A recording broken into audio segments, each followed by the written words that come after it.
That's what you imagine when you hear the word Russia.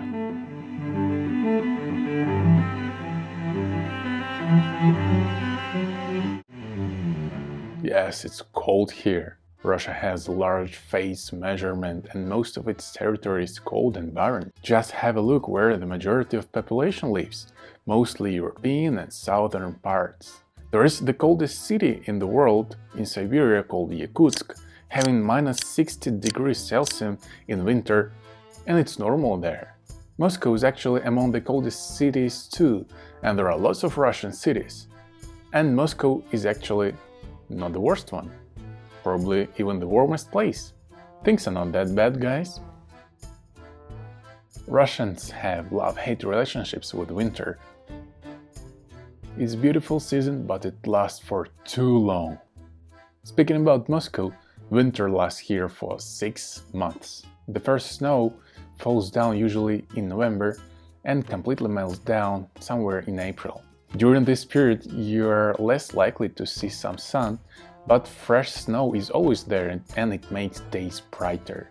And yes, minus 30 degrees Celsius in winter is never a surprise in Moscow, but it never lasts more than for several days. The average temperature in Moscow, I would say around minus 10 degrees, which actually doesn't feel that bad, because the air is super dry in Moscow and you're not freezing to the bones because of low humidity. For example, +3 in St. Petersburg is feeling dang cold, just because this city is very humid.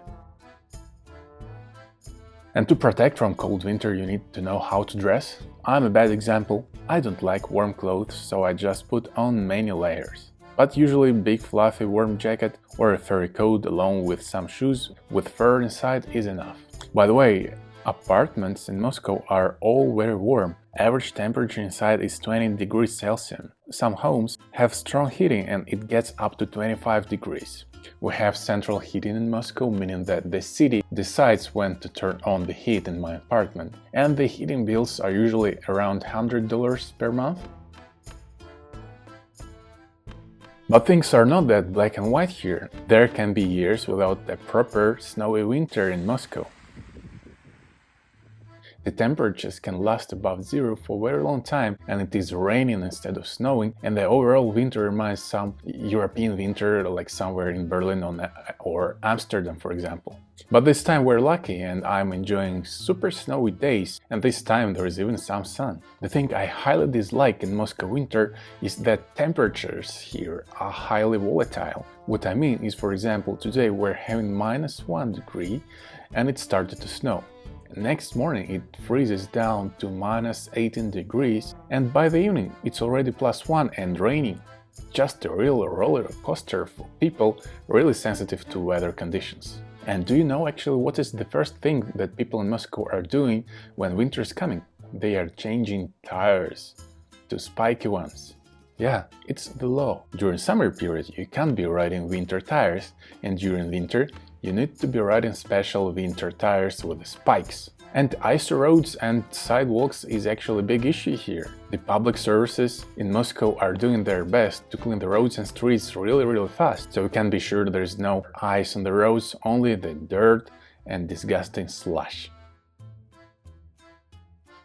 And to save people from ice and slippery, so babushkas could walk safely, the city services are actually sprinkling the streets and pedestrian areas with some kind of special salt. It's basically a chemical agent that eats snow and ice, so the ice is melting. And the thing is, this salt, this chemical something, is actually very bad for your shoes because it corrodes the leather. By the way, dog owners also put dog shoes on their pets to protect the paws from this salt. Other Russian cities are practicing a more old-fashioned way of fighting with slippery. They are using sand, which is more environmental friendly but looks dirty. By the way, I have Instagram and I post there some peculiarities from my life, from where I am. Just head over to Instagram and search for @GeoManValley. And don't forget to subscribe to this channel to see new videos coming every week. Thanks for watching. До свидания. Пока.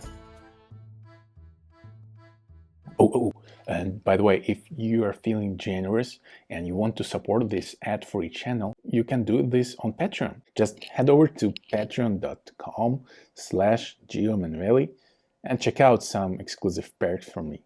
Yeah, thank you. Thanks for watching. До свидания. Пока.